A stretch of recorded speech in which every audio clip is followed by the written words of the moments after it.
दोस्तों ये हम सभी जानते हैं कि आखिरकार नेतन्याहू में कितना भारी दबाव है। इंटरनेशनल भी यानी अंतरराष्ट्रीय स्तर पर तो दबाव पड़ ही रहा है गजा के हालात को देखते हुए। वहीं उनके अपने देश के अंदर भी नेतन्याहू के खिलाफ झंडा बुलंद कर रखा है। ऐसे में मजबूरी में आखिरकार मध्य गजा में जाकर अपने रक्षा मंत्री नए नवेले रक्षा मंत्री के साथ गए नेतन्याहू। लेकिन एक बयान ने ऐसा बवाल खड़ा कर दिया कि अब तुर्की ने एक बहुत बड़ा फैसला ले लिया है जिसने इजराइल को तगड़ा झटका दिया। खबर सिर्फ इतनी नहीं बल्कि हिजबुल्लाह ने भी दहलाया है इजराइल को, एक बार फिर से उसके एक मिलिट्री बेस पर हमला कर दिया।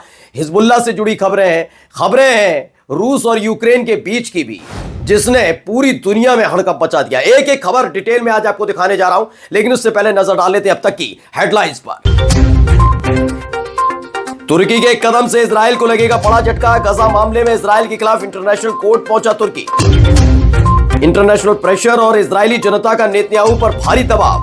गजा दौरे के वक्त नेतन्याहू के एक और बयान ने मचाया हड़कंप।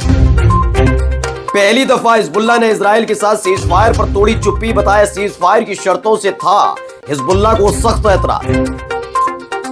हिजबुल्लाह ने फिर से इजराइल के एक मिलिट्री बेस पर किया हमला, ताबड़तोड़ मिसाइलें दागी। और यूक्रेन ने रूस पर हमले का किया दावा, रूस का पलटवार। 42 यूक्रेनी ड्रोन गिराने का दावा। हमले पर भड़के पुतिन, यूक्रेन को दिया अल्टीमेटम।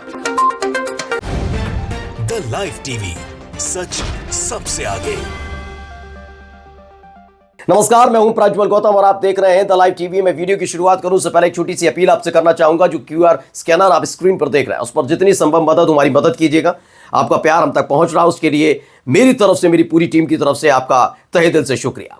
साथ ही लाइक जरूर करिएगा और कमेंट करना मत भूलिएगा। शेयर, खबर पसंद आती है तो शेयर जरूर करिए अपने दोस्तों के साथ, अपने परिवार के साथ। एक एक खबर फैक्ट के साथ आप तक पहुंचा रहे हैं। और अब खबर की शुरुआत करेंगे तुर्की के एक कदम से, क्योंकि तुर्की के लेकर पिछले कई दिनों से खबरें आ रही थी कि भाई वहां कभी जहाज पर लोग चढ़ जाते थे कि ये वो जहाज है जो इजराइल हथियार सप्लाई कर रहा है। फिर एक ट्रक पकड़ा गया था, बहुत सारी चीजें थी जिसको लेकर तुर्की पिछले काफी दिनों से घिरा हुआ था। लेकिन इन सब के बीच तुर्की ने इजराइल को सख्ते में डाल दिया। खबर क्या है पहले पढ़िए। तुर्की के राष्ट्रपति एर्दोगन ने क्या कहा। उन्होंने इजराइल की तरफ से गजा में जो किया जा रहा उसकी वो कीमत चुकाएगा।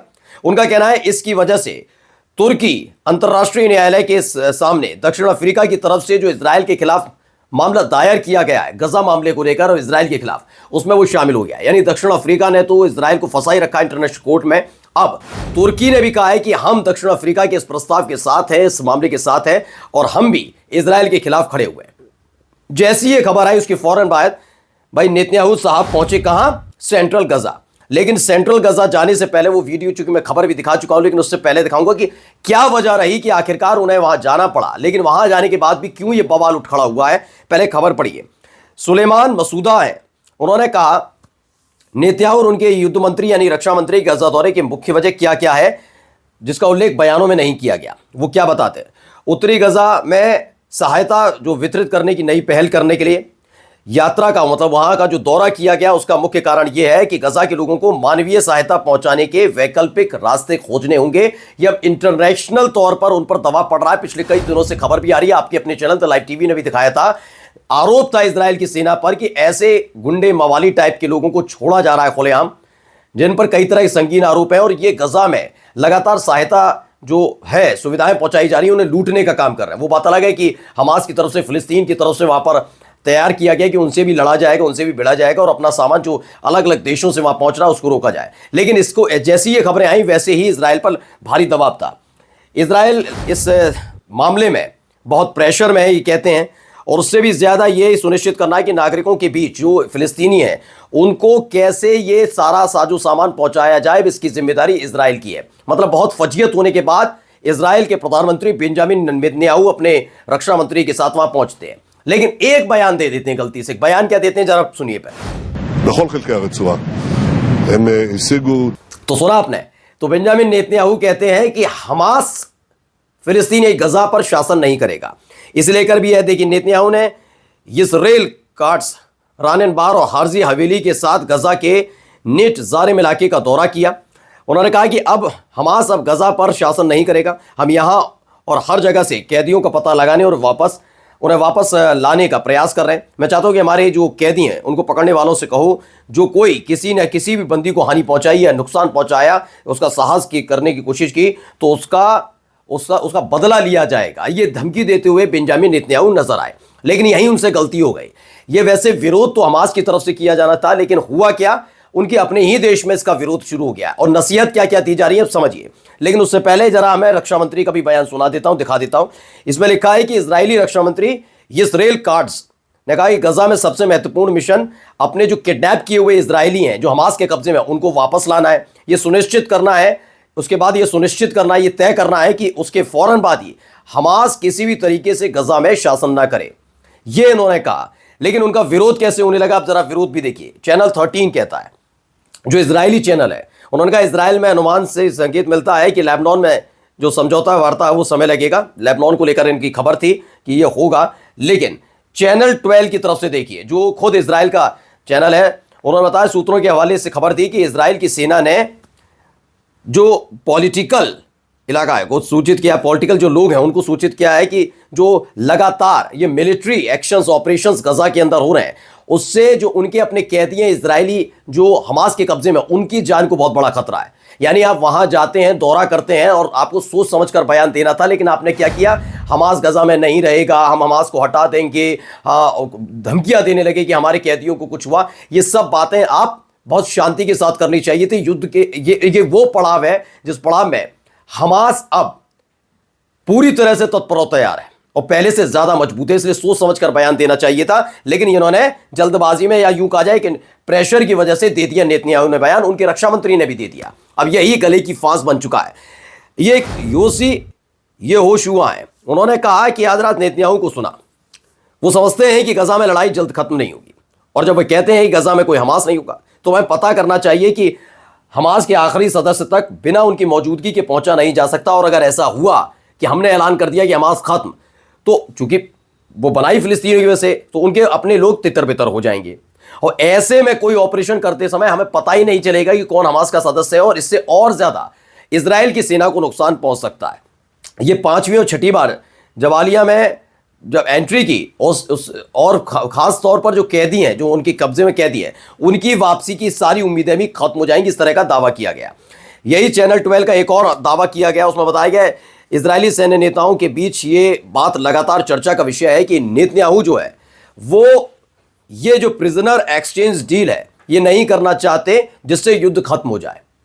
ये सारी चीजें, ये चर्चा का विषय अब इजराइल के अंदर चल रहा है। ताजा तरीन बयान जो नेतन्याहू ने वहां जाकर दे दिया। ये हो जाता है कभी कभी नेताओं से, वो जब प्रेशर में होते हैं, बड़ी बड़ी बयानें अपने आप को ताकतवर दिखाने की कोशिश करते हैं, तो हो जाता है। तो वही नेतन्याहू के साथ हो गया, लेकिन उनकी गले की फांस उनके अपने देश में बन गया।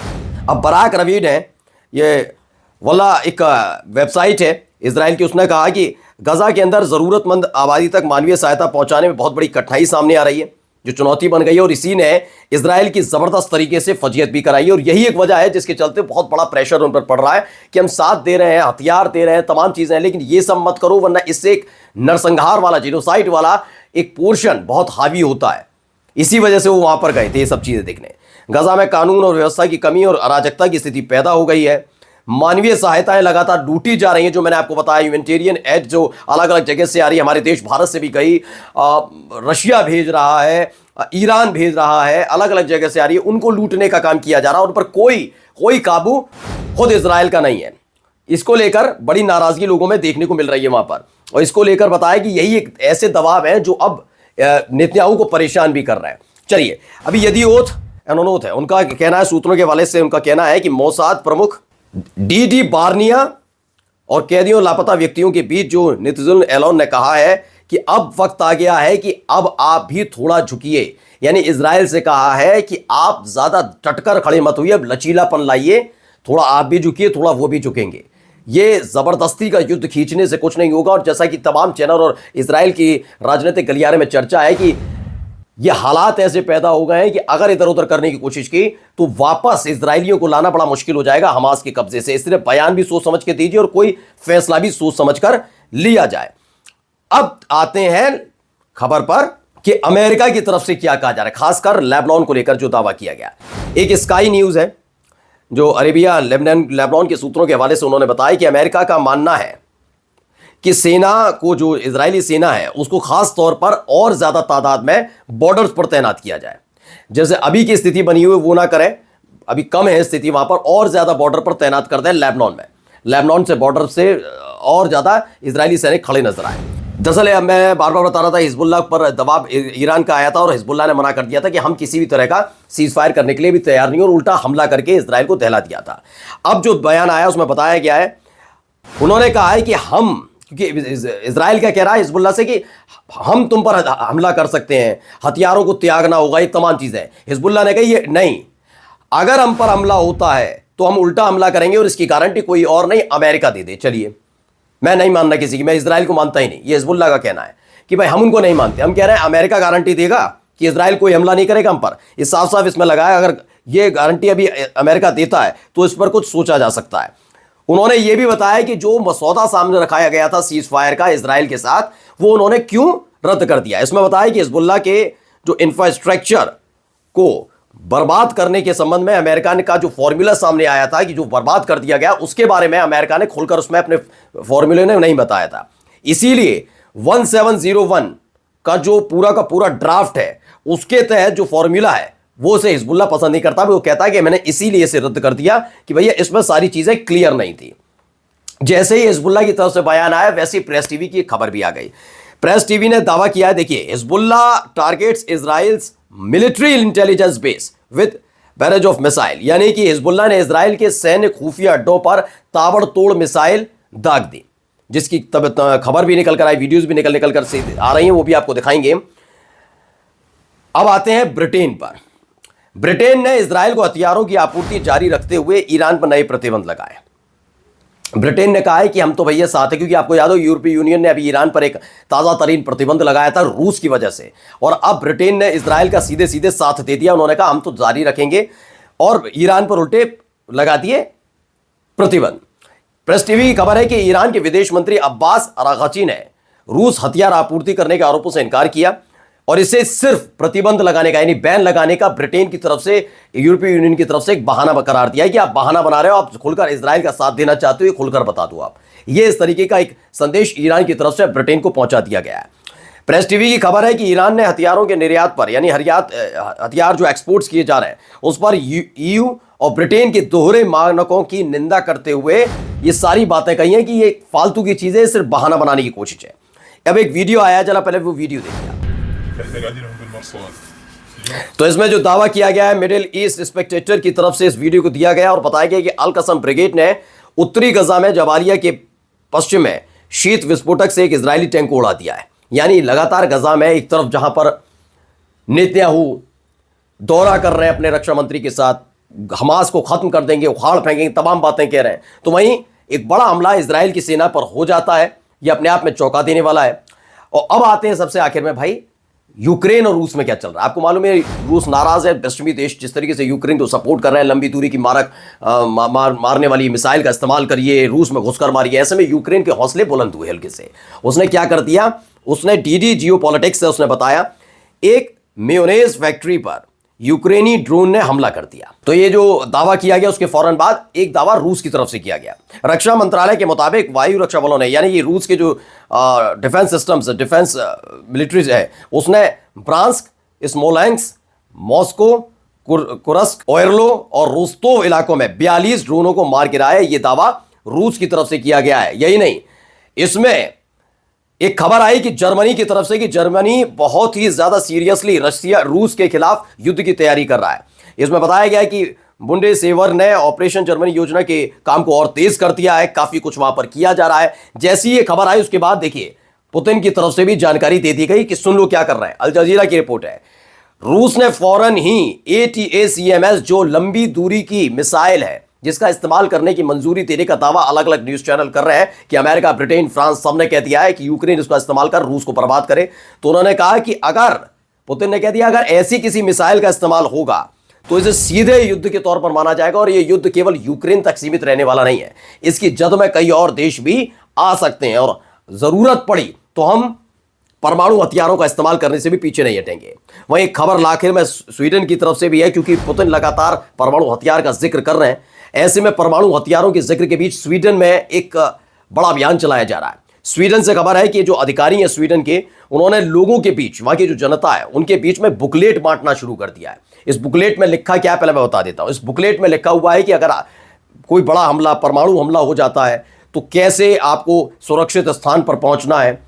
चूंकि परमाणु हमला होगा, हालात बहुत बिगड़ सकते हैं, तो ऐसे में खाने पीने की व्यवस्था कैसी होनी चाहिए, कितना खाना पीना बचाकर रखना चाहिए, तमाम जानकारी, कौन कौन से संकेत हम देंगे तो उसके बाद अपने बंकरों से, अपने सुरक्षित स्थानों से बाहर निकलना है, वरना अंदर ही छुपे रहना है। ये तमाम जानकारी स्वीडन में की जा रही है। यानी ये संकेत देता है कहीं ना कहीं कुछ बड़ा अगले 1-2 हफ्ते में होने जा रहा है। जिस तरह से रूस और यूक्रेन के बीच टेंशन न केवल बढ़ रही है, बल्कि पश्चिमी देश उसमें हस्तक्षेप कर रहे हैं, वहीं इजराइल अपनों से ही फंसता नजर आ रहा है। नमस्कार। द लाइव टीवी, सच सबसे आगे।